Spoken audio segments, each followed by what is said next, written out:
Hello, it's Adedoyin Jaiyesimi here, and welcome to my YouTube channel. Today, I'm going to be talking about 5 mistakes you should avoid as a newbie communications consultant.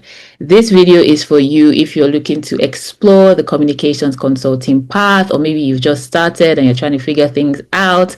I'm going to be sharing from my own personal experience, what to avoid, what to look out for, and some mistakes that you should not make because I made them and it was very, very costly. And you don't have to make them because you can learn from my experience. But before I go into today's content, I want to tell you about this masterclass that is coming up on the 18th and 25th of April, and you shouldn't miss it. In February, I did an Instagram live with Anna and we talked about making the switch to communications consulting. It was a very nice conversation. If you missed it, the replay is on this channel. Just go to the section that says live and you will find it there. And I would also link it as well in the description of this video. The feedback from the live, the LinkedIn live, the questions, we just thought, you know what, let's put this together in a course. And that's what we're going to be doing over 2 Saturdays. And we're going to be looking at communications consulting. What does it involve? How is it different from working in a 9-to-5 role? The frameworks for successful consulting. So let me tell you something about this course. We're not just going to come and be teaching you abstract things. It's the things that we have done, the things that we've practiced. We're going to share with you frameworks that we've developed that is working for us. So this is things that you're not going to find on the internet. We're going to share with you about the business of communications consulting and then how to build your brand. Trust me, it's going to be really, really exciting. Registration closes on Friday, 17th April. So if you want to be in the room, if you want to get the insider trade secrets that will not be shared publicly, please make sure you sign up for the course, and I look forward to seeing you in class. Okay, so let's go into today's topic. Mistake number 1, trying to work with any and everyone. So I remember when I started as a communications consultant, and again, I fell into it cluelessly and I just wanted to make money. I wanted to hack it. I didn't know what I was doing, but I was like, God, I got to be successful. So I was just accepting any and everything. I didn't define who my client was. I took on any kind of brief as long as it had communications, PR. I just threw myself in it and did it. Now, some people may argue that that approach is not bad when you're first starting up. But what I realized that it did for me is that it really did not help me to articulate my value well. I had a string of clients I was working for, but even collectively, the money that was coming in was not even that much anyway. But secondly, I wasn't able to focus on things that would help me to hone in on my competitive advantage. And that's something that I wish I had done differently, to just sit down and say, what kind of clients do I want to work for? What are the portfolios or brief that tie into my strengths as a communications person, and lean more towards that rather than trying to do any and everything. And the Bible says trying to be all things to all men. It doesn't really work because you find that communications is very, very vast. So once I realized, I sat down and I reflected and I said, look, I want to focus on the strategic aspect. I want to focus on being able to advise, being able to train. That really, really helped me. And it also helped me when clients came. I would easily be able to say, hey, this is what I offer, this is what I do. If you want this, then I can collaborate with other people to be able to deliver, because sometimes clients just want to engage one consultant to do everything or to do the entire brief, and it's up to you to be able to collaborate. But really, don't try to work with everyone and anyone at the beginning. Trust me, it doesn't really end well at the end of the day, and you have to think about your capacity. You also have to think about not burning out too quickly. Mistake number 2, failing to count the cost and understand what is required. Look, you may be doing a 9-to-5 role, or maybe you've finished or ended your 9-to-5 role and you started consulting and you think, okay, I'll just do the same thing I was doing as in my 9-to-5 as a consultant. It's not exactly like that. As a consultant, a lot falls on you. And depending on what level you were in your 9-to-5, if you had a supervisor, or even if you had a team around you that put some sort of guardrails around your work, or you could bounce off ideas with. It's very different as a communications consultant. And so you have to really count the cost and understand what is required. There's a discipline required to showing up every day, showing up when the briefs are not coming, putting in the work to put yourself out there. Trust me, there's a whole lot that goes into it. You have to understand what is required, what is needed to be able to succeed as a communications consultant. And these are some of the things we're going to break down. We talked about it during the LinkedIn Live.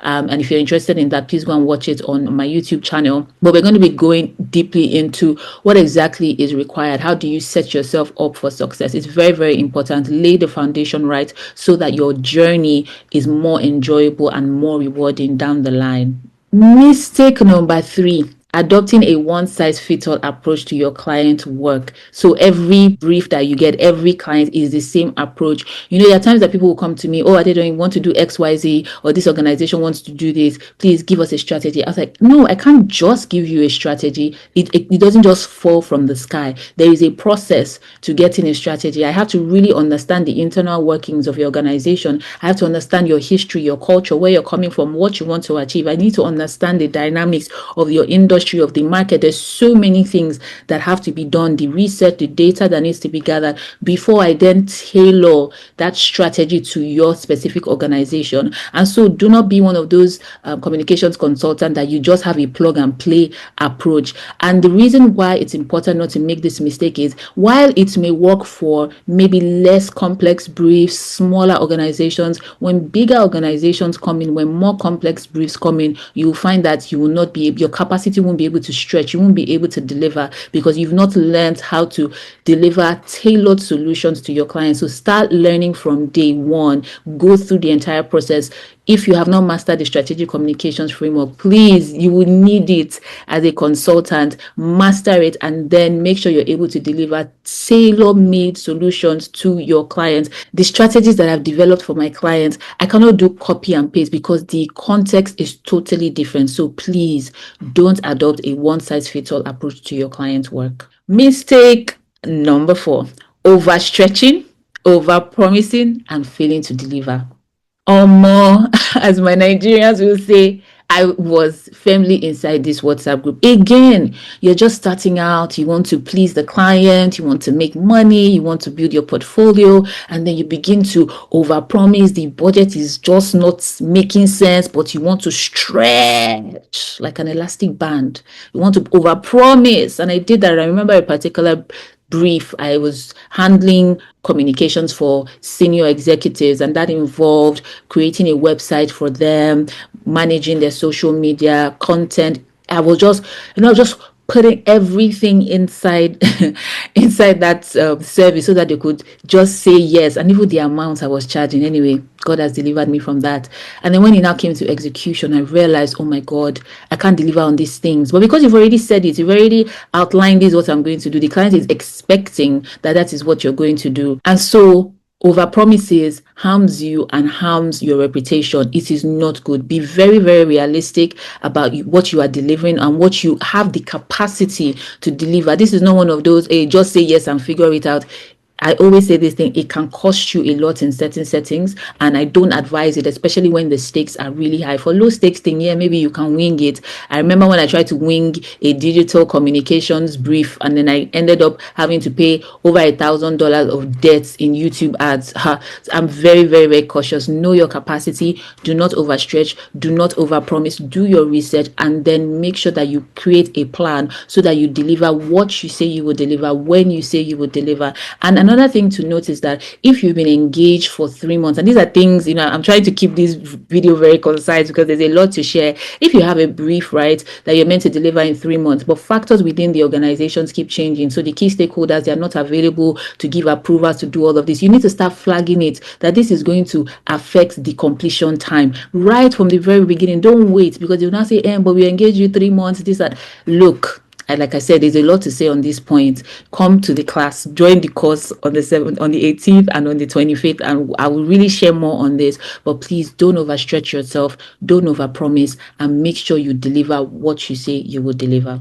The 5th mistake that you shouldn't make: please don't try to figure it out on your own. And I'm grateful in my journey that I've had the opportunity to speak to peers, to learn from other people, learn from their mistakes, learn what they're doing. And this part is really important when it comes to pricing, because there's so much secrecy around pricing, so much secrecy around a lot of things, because people have a competitive mindset, which is why if you've read the book that I've done on this topic, one of the things that I say is have an abundance mindset. I can speak to anybody about a brief, about what I'm trying to do. I'm not afraid that somebody is going to try and steal my client or steal my brief, because I feel like I just have an abundance mindset. But the reality is that if you don't talk to anyone, a client might be lowballing you, you might be undercharging, you might be doing the most. In fact, I remember it was 2 years ago, I was just showing a senior colleague what I had done with a particular client, 5 days, me alone developing the communication strategy. I had to deliver it in 5 days,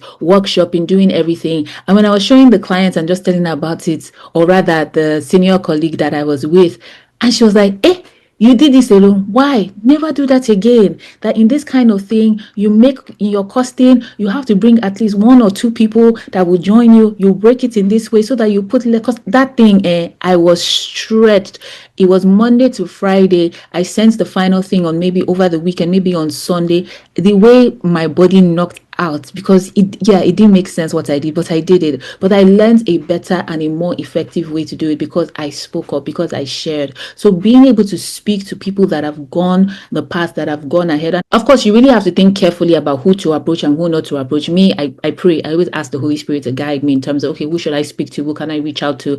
But please don't navigate this journey alone, because sometimes working as a consultant, especially if you're not collaborating with others, it can really be a lonely journey. And sometimes the reward comes from just even having a group, a community of people that you can learn from, you can bounce off ideas with, and then you can also grow in your own journey along with them as well. So those are just some of the 5 mistakes that I want to highlight. There's a lot more, but I hope that you found that useful. And as a reminder, there is a course that's taking place from on the 18th of April, Saturday 18th and Saturday 25th.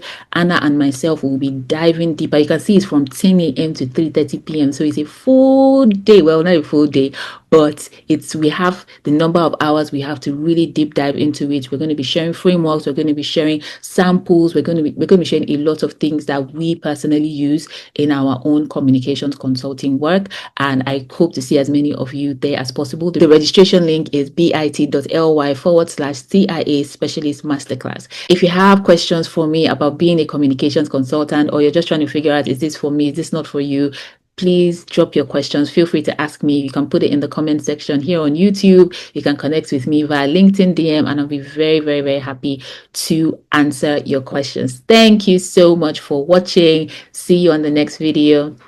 Bye.